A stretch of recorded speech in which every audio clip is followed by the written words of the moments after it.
Hello and welcome to Laurice's Kitchen. It's another Season 1 update with chicken bistro cakes over concassé. Not only are these relatively easy to put together and they taste great, but they freeze perfectly and they reheat wonderfully in the toaster oven or the microwave. So let's see what we're gonna need. To get started on these chicken bistro cakes, we're gonna need some chicken. This is the entire breast off of a rotisserie chicken. Now, I happen to like it with the skin on. If you don't like the skin, just take it off. It doesn't matter. We need to dice these in medium-sized dice. Left too large and the chicken bistro cakes won't hold together.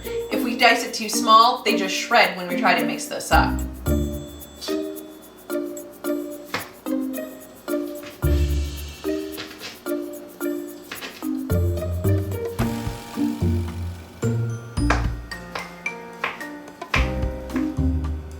In my skillet, I have 5 stalks of celery. Now these are the inside stalks and they do have the leaves. Any large ones I've sliced in half, and then this is getting sliced fairly thinly. I've also got 1 medium white onion that I've diced finely. And all of this is going into my 12-inch skillet with 4 tablespoons of butter over medium-low heat. We're just sweating this down until these are nice and soft. I've also seasoned them with just a little bit of salt and pepper.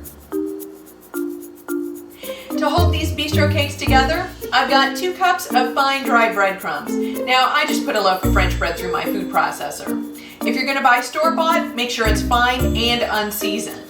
For the sauce, I've got about 2 cups of mayonnaise, 3 large eggs, 3 to 4 tablespoons of Old Bay, and about a teaspoon of dried thyme. We're just going to whisk this all together.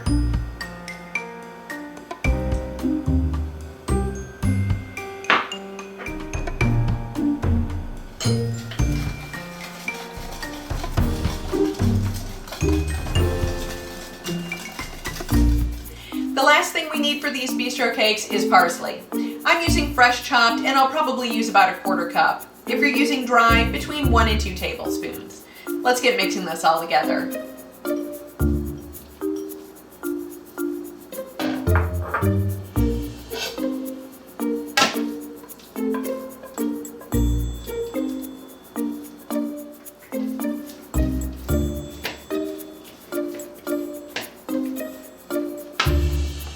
I'm going to add about 1 cup of these breadcrumbs in here to start with.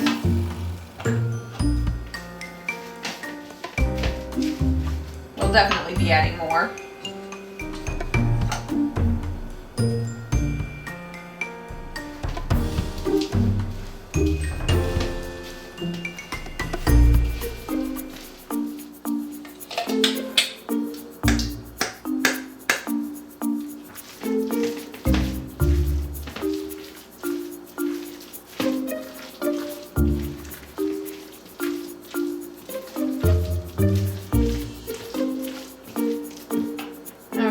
Probably another 1/2 cup to begin with. I don't want these too dry.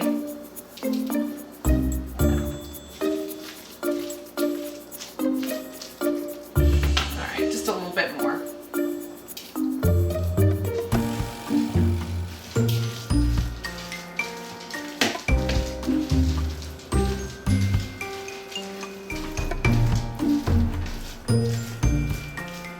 Okay, I think these are going to hold together perfectly.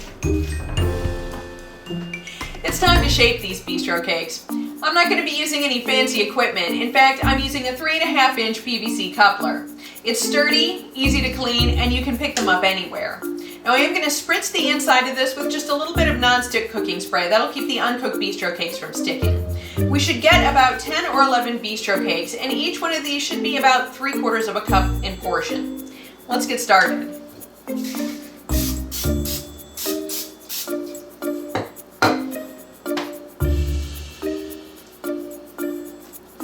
I just want to press this down.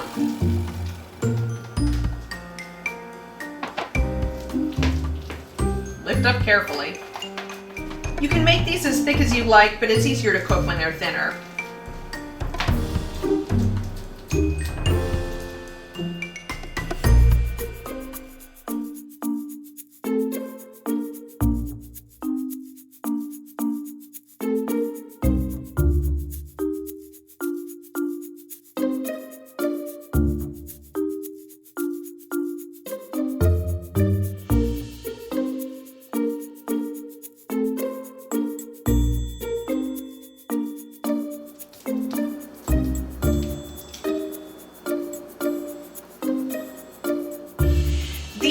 dough into the refrigerator to firm up for at least 30 minutes. 2 or 3 hours would actually be better.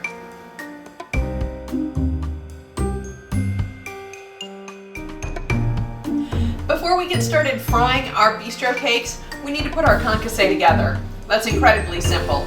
It's just 28 ounces of tomatoes. Now I'm using petite diced, you could also use crushed. We need 3 to 4 cloves of garlic and probably a teaspoon of crushed red pepper flakes. It's just going in the pan and heating through. I'm letting this simmer on low while the bistro cakes fry. I have my very large skillet on over medium-high heat. I've got about 1/8 of an inch of oil along with 4 tablespoons of butter in here. I do like the flavor of the butter in the oil.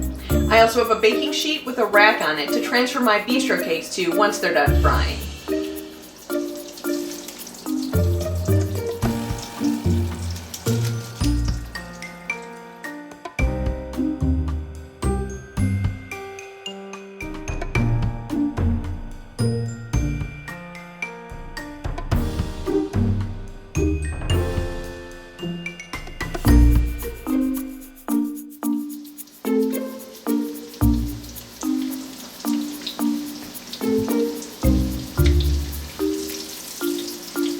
Don't be afraid to use your hands when you turn these.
I've garnished these with just a little bit of that chopped fresh parsley, some lemon zest, and of course, my nasturtium flowers.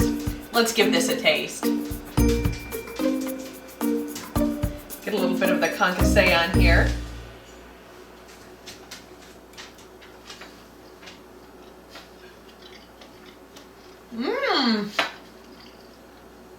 That concassé's got a kick to it. Delicious.